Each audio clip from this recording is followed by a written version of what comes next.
Today, I just want to talk to you a little bit about the future and holding on to those things that matter most to you.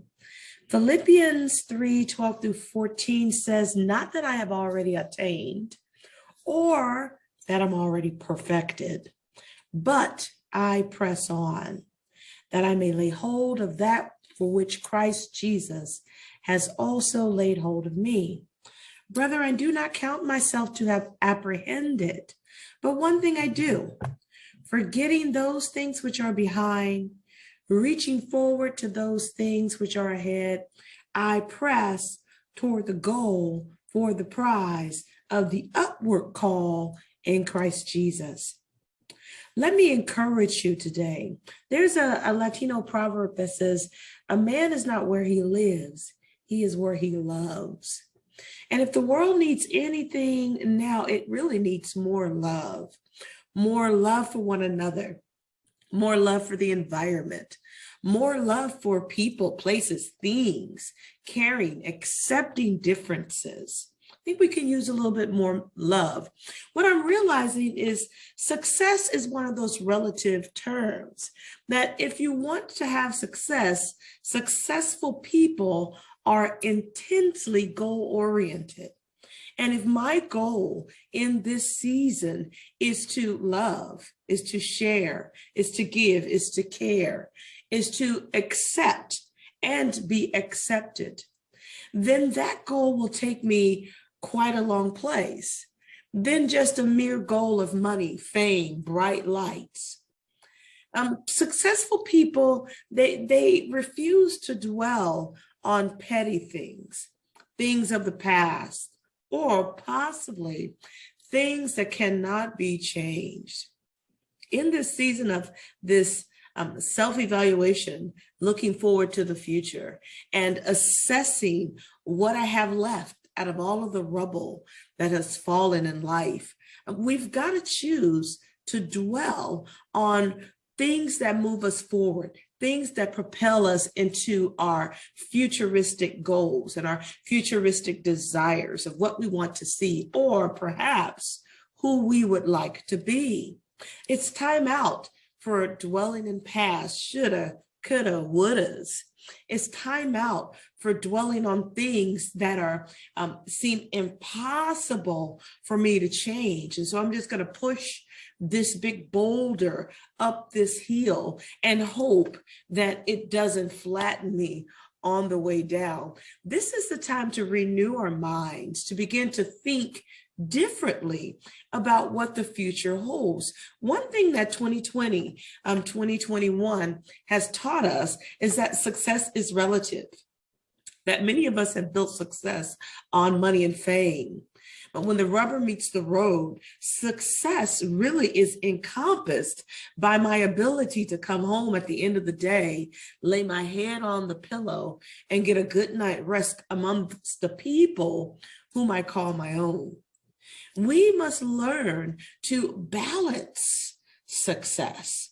Instead of focusing on the factors that are outside of our ability to control and our actions, we've got to take charge of the future and say, you know what? The future is now. It's not what I want to be, but who am I becoming as a result of the experiences that are within my life right now? Am I becoming a person of peace? Am I becoming a person of joy? Am I becoming a person of growth that says, you know what? I haven't already attained everything that I'm going to attain. I'm not already perfected, but I press on, but I keep moving, but I keep getting up.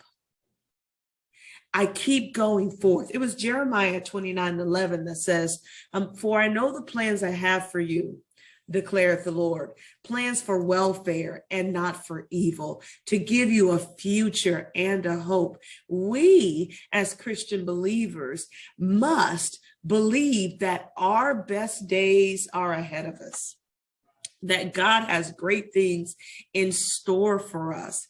And our most satisfying experiences and futures is ahead of us, that we haven't written our best song, we haven't experienced our best move, we haven't narrated our best book. We're still experiencing things. Therefore, my life is still growing. My life is still evolving. And so I have not, Jeremiah 29:11, for I know the plans I have for you, declare those plans for welfare and not for evil, to give you a hope and a future. That God has these plans for you, that he's orchestrating the table in your favor. And we must understand that we're not meant to live in comfort. I know we're like, oh my gosh, when are all of these struggles and trials are going to end? When am I going to get to this plain place where I'm just like living and thriving? There are going to be some times when we suffer.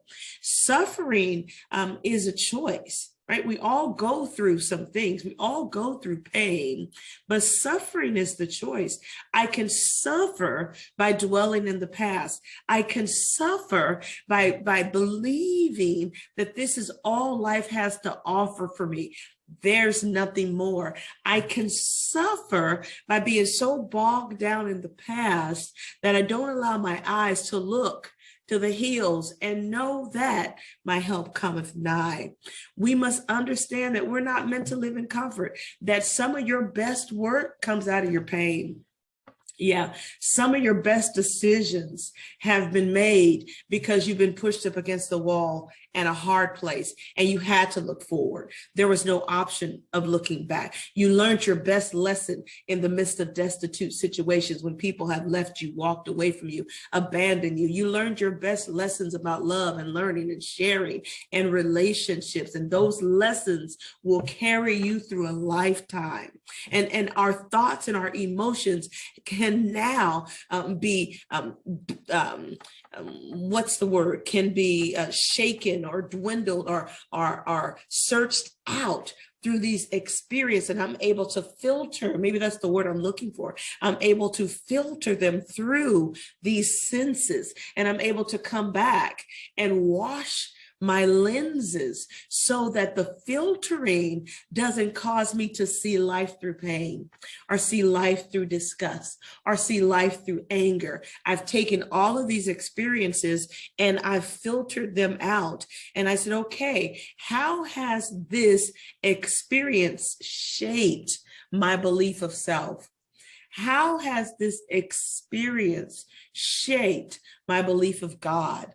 How has this experience shaped my relationship toward others? God knows where I am, and he has this plan for me. And could it be that he is shaping my mind's eye to see the world through this lens of grace, this lens of peace, this lens of love, so that I go further and I'm not stuck in the midst of this pain? Proverbs 23:7 says, for as he thinketh in his heart, so is he. To focus on our purpose as we look into the future, we must be able to think clearly. And so if we write this mission statement of life to say, you know what is my life is about? What is my life about? What do I stand for? I'm done judging what other people are standing for and what they're doing. Let me turn the lens on self and say, you know what do I stand for? In this old adage that says, well, if I don't stand for something, I'm going to fall for everything. And so what are the personal morals that you have for yourself? What are they? What is your life about? What's the legacy that you plan to leave? What actions am I taking right now which allow me to live out this life that I want to see, and this life that I say I stand for? Are my actions, are my thoughts, are my emotions congruent with who I claim to be right now? Many of us are waiting to become something in the future, I'm going to become something in the future.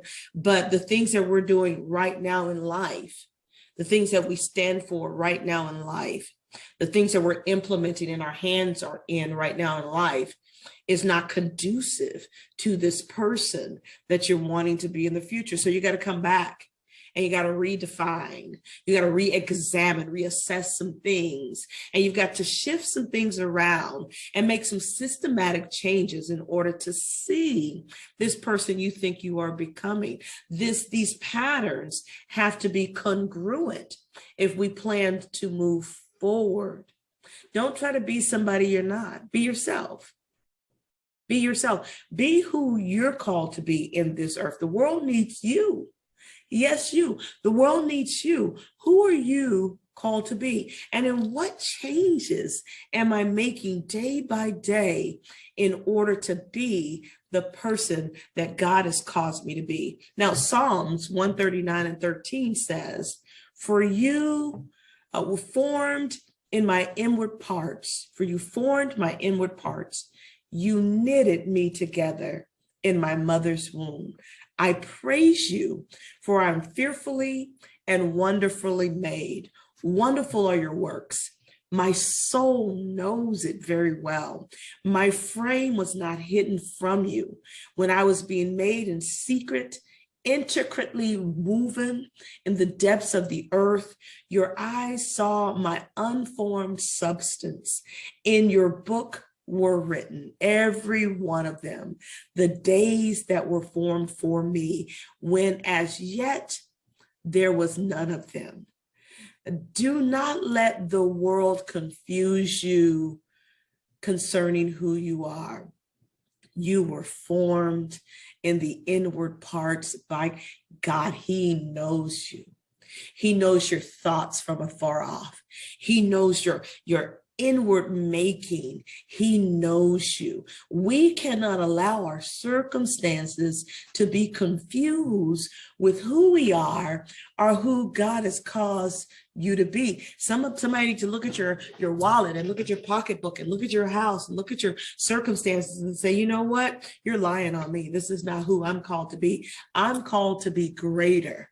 I'm called to be better. I'm called to be the head, not the tail, above only, never beneath. Life is happening for me to make changes, for me to live my best life, for me to come forth, not to me. That's a 2 millimeter change that I can make in my narrative that helps me to see that my best days are ahead of me. My best years are yet to come. I haven't seen the best of me. It's yet to come. But today, I'm going to live this day as if I'm walking in my destiny, as if I'm walking in my future, as if the thing that I need to see, want to see, looking for is just right around the corner. Don't let life's circumstances dictate to you who to be.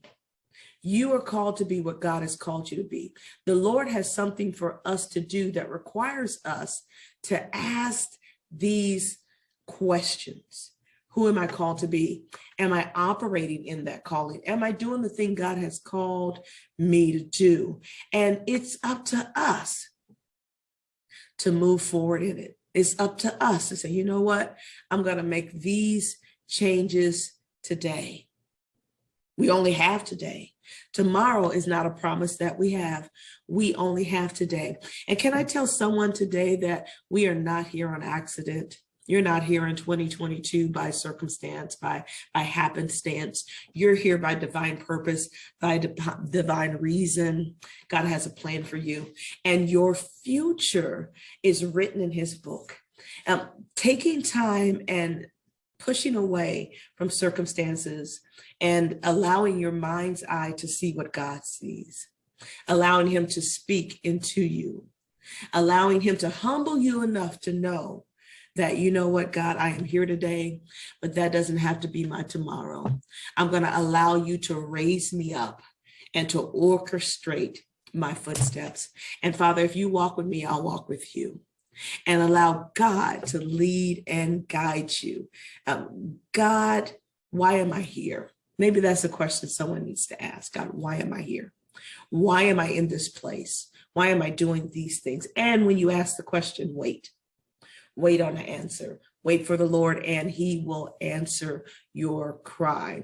We know that you're here for a reason. We're all here for a reason. We know that there's a plan for your life. We all have a plan, but it's up to us. Faith without works is dead, being alone. So what action do you need to take today in order to make this life, this day, your best day, and to live out your best life with a legacy and a truth that's undeniable? So God bless. Have a wonderful week and finish strong.